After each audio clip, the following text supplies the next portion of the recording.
Well, the gospel for this Sunday is going to be a text. Part of the gospel for this Sunday is a text we heard last week. We're reading a little bit more, but we're reading it from the Message Bible. I think. There we go. All right, Matthew 5. Jesus is speaking to his disciples and to thousands of people who have gathered around him on a mountain. Let me tell you why you're here. You're here to be salt seasoning that brings out the God flavors of this earth. If you lose your saltiness, how will people taste godliness? You've lost your usefulness and will end up in the garbage. Here's another way to put it. You're here to be light, bringing out the God colors in the world. God is not a secret to be kept.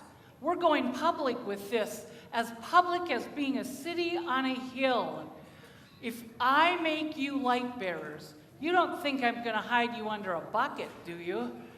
I'm putting you on a light stand. Now that I've put you there on the hilltop, on a light stand, shine. Keep open house. Be generous with your lives. By opening up to others, you will prompt people to open up with God, this generous Father in heaven. The gospel of the Lord. Thanks be to God. I'd like to invite the children to come forward to join me. Let's pray. Oh God, let the words of our mouths and the thoughts of our hearts be acceptable in your sight. You are our God, and you are the one who saves us. Amen. So this week, I'm preaching about stewardship, celebration of stewardship. And I found a couple slides that I thought were really apropos for this topic. If we could have the first one. Honestly, I don't even play an active role in my life anymore. Things just happen, and I'm like, oh, is this what we're doing now? Okay. Aren't our lives like that sometimes? Events happen around us, and we just go with the flow. Stewardship is not one of those things. So we'll talk about that. Next slide. Oh, I didn't mean to put that in. That was my own personal need this week. If we could have the next slide. So the next slide says, do not be dismayed by the brokenness of the world. All things break, and all things can be mended, not with time, as they say, but with intention. So go, love intentionally, extravagantly, unconditionally. The broken world waits in darkness for the light that is you.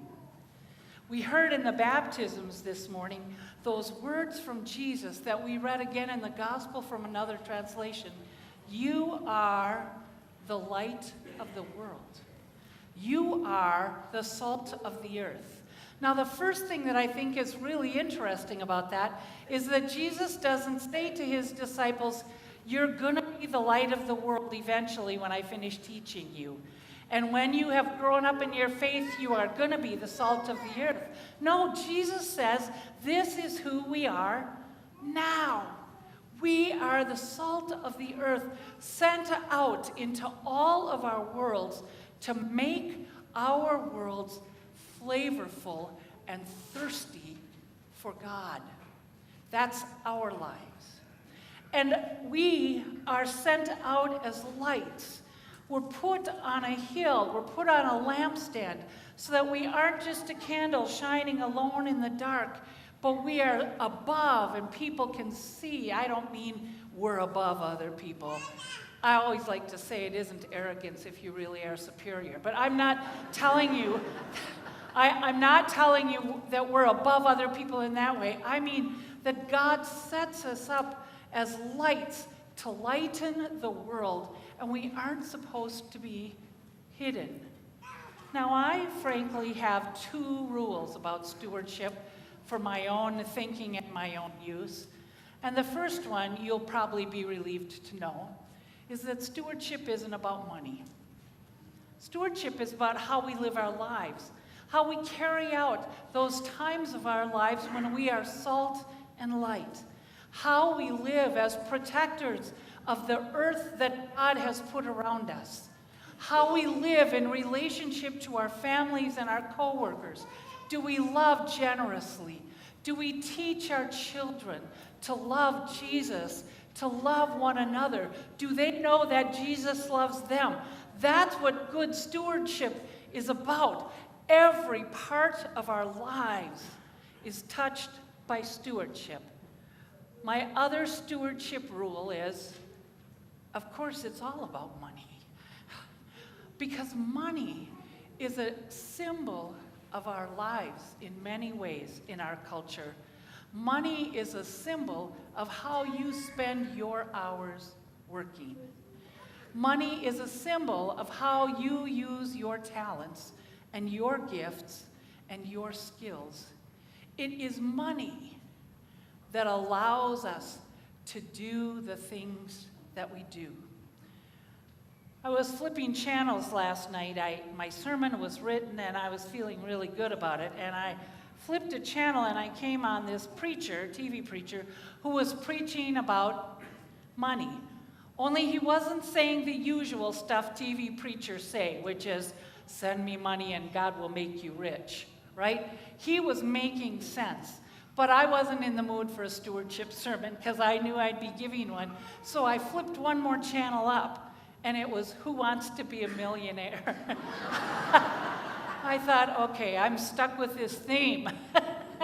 I'm not getting away from it.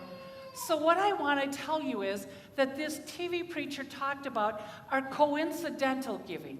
The giving that we do, like when we say there's been a disaster in the world, we'll have a basket at the door for Lutheran disaster response.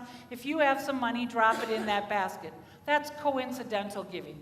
When you drive through McDonald's or Caribou and you pay for the car behind you, that's coincidental giving. When you buy Haggie's Pizza, which I'm still waiting for from some kid who sold it to me for a band thing or something, that's coincidental giving, right? And we all do that. And we feel the fun and the joy that comes out of that spontaneity. We love giving that way. I love being able to buy the books, which go to benefit the library, and to buy the cards, which go to benefit other stuff. And so that kind of giving is a really fun way to give. But planned giving is much more important. I don't know how you keep your budget. I keep mine on a half a sheet of paper, and I list on it the days of my pay. So 10/15, 10/31, 11/15, 11/30, and then under each of those dates, I list all the things I plan to pay on those dates. And the list, you know how your lists get. They just kind of seem to get longer, right?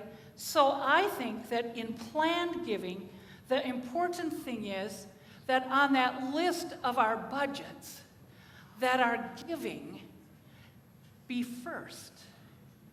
That of all the money that we have and allocate and spend, that the first thing on that list are the gifts that we give back to God because of God's generosity to us.